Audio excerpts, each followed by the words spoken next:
মর্কেলের চোখে কান্নার ঢল, স্টেইনের হাঁটু ভেঙে মুখ থুবড়ে পড়া, টুকরো চিত্রগুলোর পেছনে এক বুক দীর্ঘশ্বাস। আর কতবার এই পিচে কয়েক মুহূর্ত আগে দাফন হয়ে গেছে দক্ষিণ আফ্রিকার স্বপ্ন। এ তো শুধু শেষের ছবি। কেন যেন বারবার ম্যাচে নিউজিল্যান্ডের চেয়ে বড় প্রতিপক্ষ ভাগ্য। ধীর সূচনার পর ব্যাটিংয়ে যখন ঝড় তোলার আভাস, তখনই এলেন তিনি। প্রোটিয়াদের বিশ্বকাপ সমর্থক হয়ে ওঠা, বৃষ্টি, সাথে নিয়ে এলো দুর্ভাগ্য। বরাবরের মতো হতে পারত অনেক কিছু, হলো না শুধু যা হওয়ার কথা ছিল। 11 ক্রিকেটারের সাথে লড়াই করা যায় নন্দনকাননের 40,000 দর্শক চাপের মাঝেও, তবে ভাগ্যের সাথে লড়া কি এত সহজ?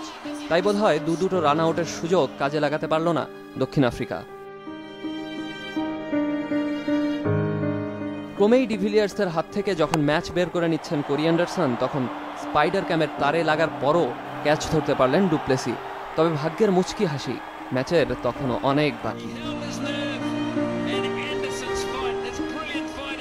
বদনাম বদলাতে নামা একটা দল ঠিক সময়েই প্রকৃতি পূরণ করে দিল তার প্রতিশোধ। বেহার্ডিনের হাত গলে পড়ল এলিয়টের ক্যাচের সাথে টুকরো টুকরো হয়ে গেল চোকার্সের অশুভ টিকা মুছে ফেলার স্বপ্ন। সব প্রতিকূলতা বুকে ঠেলে বারবার থমকে যাওয়া। আড়ালে কলকাঠি নাড়া ভাগ্যদেবী বোধহয় মুখ টিপে হাসছেন। এবারেও হল না আফ্রিকার। ইভান ইকরাম, চ্যানেল 24।